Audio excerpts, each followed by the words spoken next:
Health professionals, you want to know 3 ways to create more urgency in your enrollment conversations so you actually get people to enroll as opposed to thinking about it forever? Watch this. So number 1 is you have to amplify the problem and stretch the gap. The challenge with working with people in various health conditions is that a lot of times they normalize it. They think that having migraines every day for 20 years is normal. You'll see this happen in their conversations where they start to chuckle when they talk about their pain. They're literally normalizing how bad their situation is, and they're doing that because they wouldn't get up in the morning otherwise. We do not want to normalize that. We have to help them understand that, like, hey, listen, I understand what you're going through, but please understand, having a migraine for 20 years every day is in no way, shape, or form normal. It might be normal for you, but it's not natural, right? You have to get them to believe that this is not a normal thing. Being 200 pounds overweight is not, it's not normal. It's not good for your body. Please don't accept that, and get them to raise their standards. The second way to instill more urgency in the conversation is to become the buyer, not the seller. So you're buying the clients, like your reputation's on the line. If you enroll a client and they don't get good results,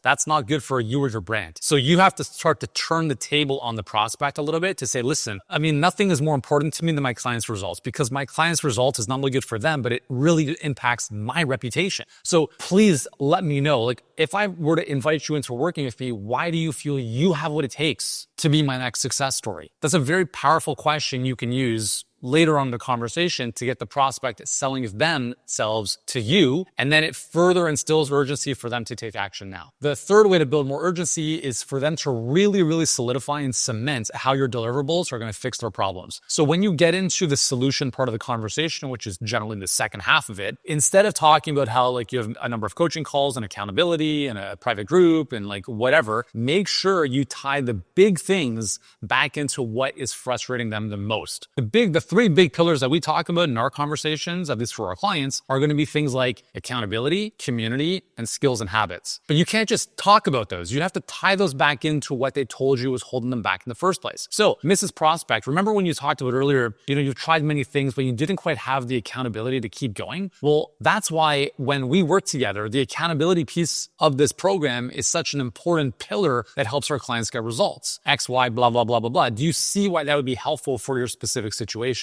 What I'm doing is I'm tying back a deliverable that's going to be the same for every client, but it's going to be very specific to that prospect scenario or situation because I've referenced it back to what they told me earlier. So a big mistake to avoid is just spewing your deliverables. No one cares about your deliverables. They want the outcome. But if you are talking about aspects of your program, make sure you tie it back into the things that are frustrating for them and that they're not liking from the stuff they're already doing, or they verbalize they know that they want. All of a sudden, their desire and your solution match up beautifully, and it's a lot easier for them to say yes.